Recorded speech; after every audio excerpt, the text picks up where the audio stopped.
Welcome to all the students in this lecture series. In the previous lecture, we studied that Sir Francois Dufay established the fact that there are two kinds of charge. This seemingly simple fact was established from years of efforts with careful experiment and analysis. जो हमें बोलने में बहुत simple लगता है कि there are two kinds of charge, लेकिन इस कंक्लूजन पे पहुंचने के लिए बहुत सारे सालों की मेहनत लगी. What was observed, इसमें क्या ऑब्जर्व किया गया, मीन्स इनको कैसे पता चला या इस कंक्लूजन पे ये कैसे पहुँचे कि हमारे पास at least two kinds of charge होने चाहिए. For that what they did is that इन्होंने एक गिलास रॉड लाई,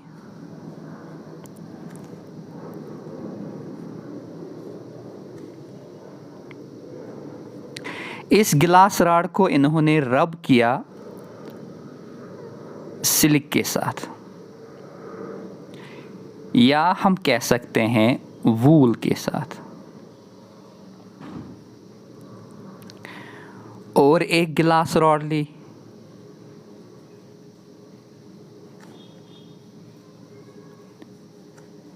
इसको एक सेपरेट सिल्क या वूल के साथ रब किया.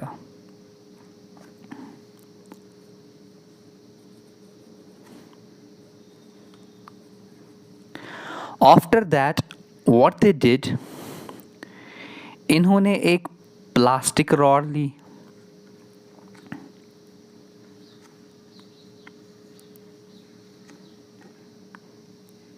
इसको रब किया विद द कैट्स फर,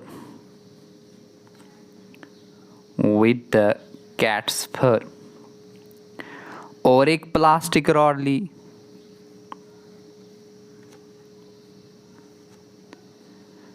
इसको भी रब किया विद द कैट्स फर.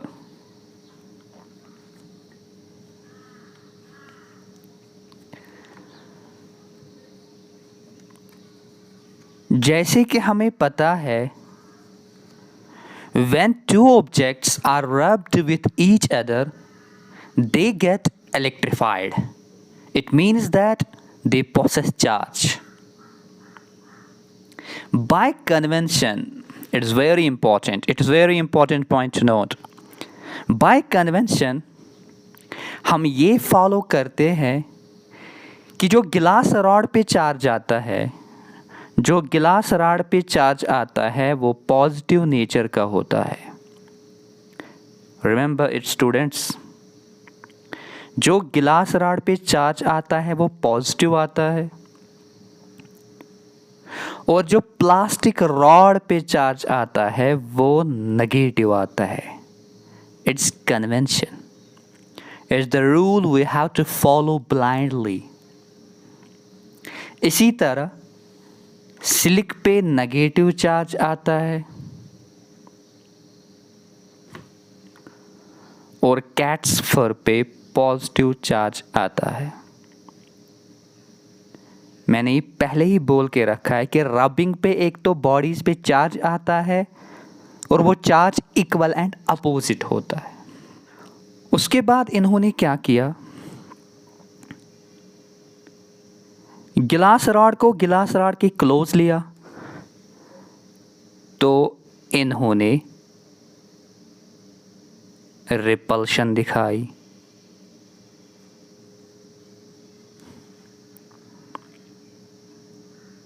अभी तक ये पता नहीं था कि पॉजिटिव और पॉजिटिव रिपल करता है. जब ये एक्सपेरिमेंट्स हुए हैं तब हमें ये नहीं पता था कि पॉजिटिव एंड पॉजिटिव रिपल्स और पॉजिटिव और नेगेटिव अट्रैक्ट्स. सिलिक को सिलिक के क्लोज लिया, यहाँ पे भी रिपल्शन दिखी।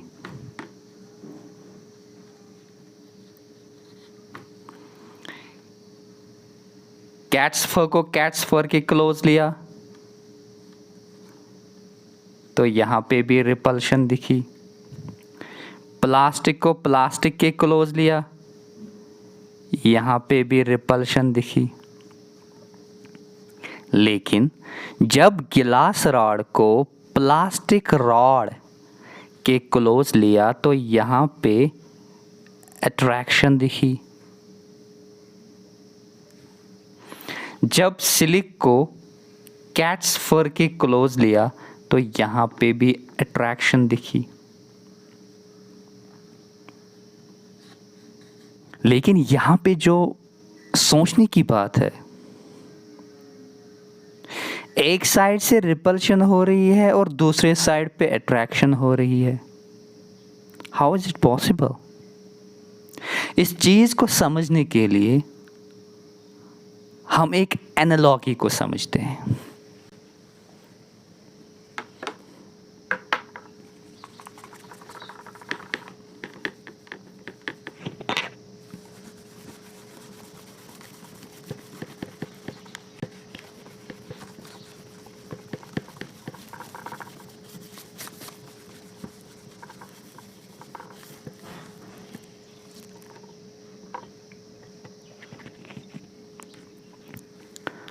एनालॉजी में मोस्टली यूज करता हूं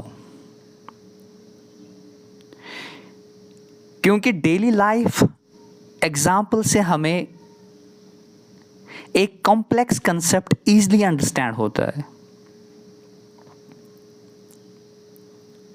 इस रिपल्शन और अट्रैक्शन के फंडे को समझने के लिए हम एक एग्जाम्पल लेते हैं। Let's suppose there are two persons, एक पर्सन ए है और एक पर्सन बी है। अगर मैं आपसे एक सिंपल सा क्वेश्चन पूछूं कि अगर ए अट्रैक्ट हो रहा है बी के साथ, अगर ए अट्रैक्ट हो रहा है बी के साथ,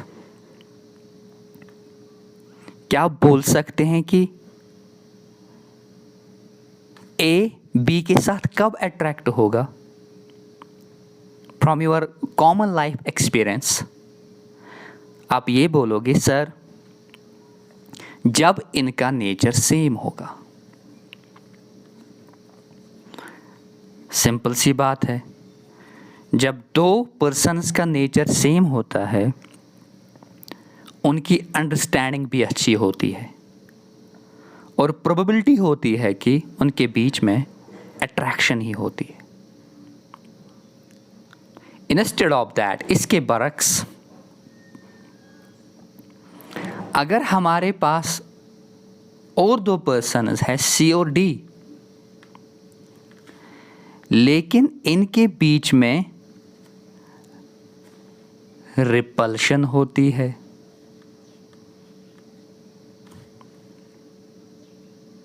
जिसको हम नफरत बोलते हैं, ये कब पॉसिबल है? इसकी प्रोबेबिलिटी कब है? जब इनका नेचर डिफरेंट हो।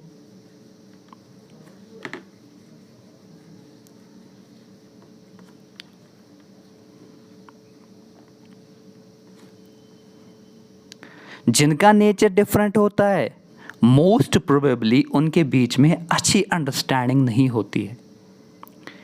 इसी एनालॉजी को माइंड में रख के हम अपनी क्वेश्चन पे आ सकते हैं कि दो बॉडीज को रब करने के बाद हमने ये देखा कभी अट्रैक्शन हुई कभी रिपल्शन हुई। अट्रैक्शन तो ठीक बात है, अगर सिर्फ अट्रैक्शन होती हमें ये खुद पता चलता कि चार्ज का नेचर सेम है, means that there is only one type of charge. लेकिन यहां पे रिपल्शन भी हुई है। इसका मतलब ये है कि एक चार्ज हो ही नहीं सकता। There must be at least two kinds of charge जिनका नेचर डिफरेंट हो। जब उनका नेचर डिफरेंट होगा, उनके बीच में मिसअंडरस्टैंडिंग होगी। उसी मिसअंडरस्टैंडिंग का मतलब ये हुआ कि उनके बीच में नफ़रत होगी। उसी नफ़रत को हम फिज़िक्स में रिपल्शन का नाम देते। तो नटशल में हमें क्या पता चला कि अगर सिर्फ अट्रैक्शन होती, there should have only one kind of charge. लेकिन इलेक्ट्रिक फोर्स रिपल्सिव भी होता है, जिससे हमें ये पता चला कि there must be at least two types of charge of different nature. So हम ये कह सकते हैं there are two kinds of charge. There are two kinds of charge. Students, अगर मैं आपसे एक इंटरेस्टिंग क्वेश्चन पूछूं, क्या आपने कभी सुना कि ग्रेविटेशनल फोर्स रिपल्सिव होता है? जरा सोचो, आपने कहीं नहीं देखा होगा कि gravitational force is repulsive. Why? It is a big question mark.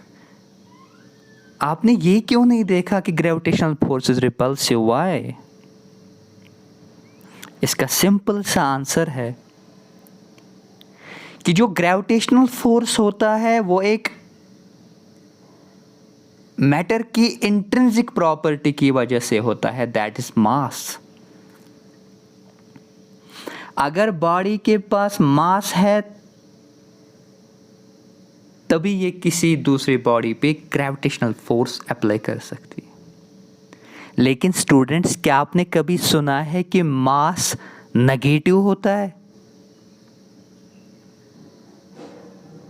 नहीं, मास इज ऑलवेज पॉजिटिव। जब मास हमेशा पॉजिटिव होता है तो नेचर एक ही है। जब नेचर एक ही है तो वहाँ पे क्या होगी? हमेशा अट्रैक्शन होगी। इसीलिए हम हमेशा ये कहते हैं कि gravitational force is attractive only, जबकि इलेक्ट्रिक फोर्स दोनों अट्रैक्टिव भी होता है, रिपल्सिव भी होता है, because charge may be positive और नेगेटिव। इलेक्ट्रिक फोर्स किस प्रॉपर्टी की वजह से होता है? चार्ज की वजह से। ग्रेविटेशनल फोर्स किस प्रॉपर्टी की वजह से होता है? मास की वजह से। होप कि आपको समझ में आ गया होगा। Thank you.